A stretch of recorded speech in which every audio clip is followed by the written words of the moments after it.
ভারতের দিল্লিতে ভয়াবহ বিস্ফোরণের ঘটনা ঘটেছে। রোববার 20 অক্টোবর সকাল 8:45টার দিকে দিল্লি রোহিণী সিআরপিএফ পাবলিক স্কুলের সামনে এই বিস্ফোরণটি ঘটে। সংবাদ মাধ্যম এনডিটিভির প্রতিবেদনে বলা হয়েছে, স্থানীয় সময় সকাল 7:47 হঠাৎ বিকট শব্দে কেঁপে ওঠে রোহিণী এলাকা। সঙ্গে সঙ্গে ধোঁয়ায় ঢেকে যায় চারপাশ। এরই মধ্যে এই ঘটনার একটি ভিডিও সোশ্যাল মিডিয়ায় ছড়িয়ে পড়েছে। সেখানে দেখা যাচ্ছে রোহিণীর সিআরপিএফ পাবলিক স্কুলের সামনে এই বিস্ফোরণটি ঘটে। বিস্ফোরণের স্কুলের দেয়াল ক্ষতিগ্রস্ত হলেও তাৎক্ষণিকভাবে কোনো হতাহতের খবর পাওয়া যায়নি।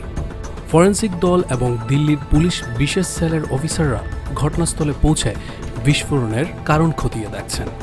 স্থানীয় বাসিন্দাদের রেকর্ড করা ভিডিওতে দেখা গেছে স্কুলের কাছে কালো ধোঁয়ায় ঢেকে গেছে। এক প্রত্যক্ষদর্শী বলেন, আমি বাড়িতে ছিলাম, একটি বিকট শব্দ শুনেছি, বেরিয়ে দেখি ধোঁয়ায় চারপাশটা ভরে গিয়েছে। ঘটনার ভিডিও রেকর্ড করেছি, আমি এর বেশি কিছু জানি না। একটি পুলিশ দল এবং একটি অ্যাম্বুলেন্স ঘটনাস্থলে পৌঁছেছে।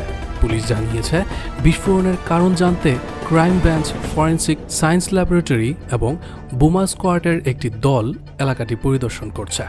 স্থানীয় বাসিন্দারা জানিয়েছেন বিস্ফোরণে স্কুলের কাছে পার্ক করা কয়েকটি গাড়ি জানলার কাঁচ ভেঙে গেছে এবং এলাকার দোকানের সাইনবোর্ড ক্ষতিগ্রস্ত হয়েছে।